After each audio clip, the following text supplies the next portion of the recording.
Sanar las heridas de la infancia. Séptima parte. Para que la sanación de nuestro niño interior sea eficaz, deben cumplirse las siguientes condiciones. Se debe estar completamente de parte del niño maltratado, reconocer todo lo que el niño ha padecido, sin ocultar los sentimientos tras una máscara de neutralidad. Esto nos permitirá acceder a nuestros sentimientos y al mismo tiempo estos asomarán cada vez con mayor claridad. Las circunstancias reales de la infancia se reflejan en los problemas que estamos padeciendo actualmente como adultos.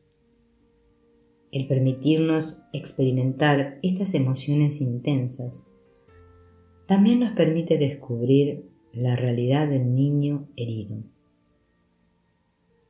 Si miramos dentro de ese mundo, podemos comprender la intensidad de las emociones que experimentamos hoy, es decir, el factor desencadenante.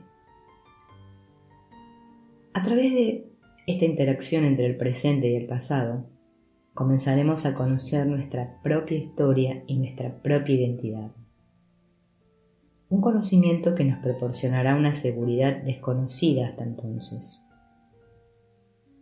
Cuando hayamos desarrollado nuestra capacidad de comunicación con los antiguos sentimientos y los factores desencadenantes se empleen de forma productiva, encontraremos la salida.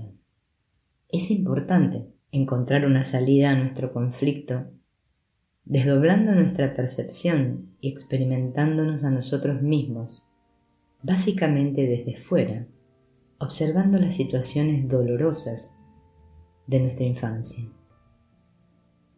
Así, de esta manera podremos mantener el dolor y la verdad alejados hasta que el recuerdo se imponga y sus síntomas desaparezcan. No es posible evitar la rabia cuando uno comienza a comprender, a sentir, a abrir los ojos, pues esta rabia nos lleva a revelarnos y a la vez a liberarnos.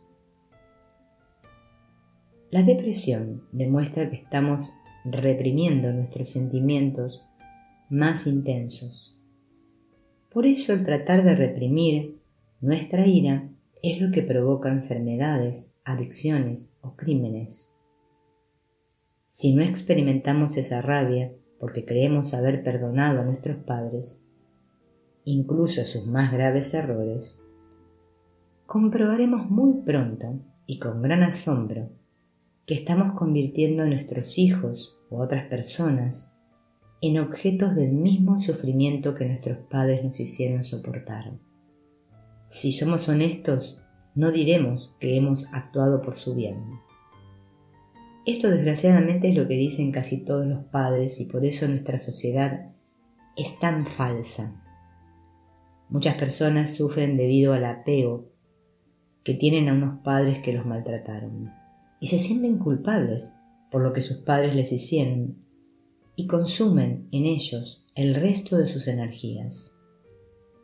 Es aconsejable decirles a nuestros padres lo que nunca nos atrevimos a decir, lo que escondimos de niños debido al miedo. Podríamos escribirles unas cartas y no enviárselas, pues al escribir las cartas los sentimientos aparecerán y así no sentiremos que seremos castigados por ellos. De esta forma nos liberaremos de la prisión en la que hemos estado vegetando durante tanto tiempo y que nos ha impedido vivir la vida auténtica, rica y con sentido que nos corresponde. No tendremos por qué seguir dando vueltas en círculos si dejamos de intentar comprender a nuestros padres, quienes tampoco están interesados en comprenderse a sí mismos, pero nosotros podremos abandonar esa tradición y comprendernos a nosotros mismos, y así descubrir los sentimientos del niño herido que llevamos dentro. A veces el perdón proporciona cierto alivio porque atenúa los sentimientos de culpa que nos atormentan y uno se siente como un niño obediente y por lo tanto querido cuando perdona el maltrato, pero el cuerpo insiste en saber la verdad. Es importante desistir de intentar comprender la infancia de nuestros padres, que de todos modos ellos tampoco quieren conocer, para así poder sentir toda la intensidad de nuestro propio sufrimiento y miedo. Así poco a poco desaparecerán los síntomas físicos que durante tanto tiempo intentamos en vano ocultar. Debemos comprendernos a nosotros mismos antes de intentar comprender a los demás.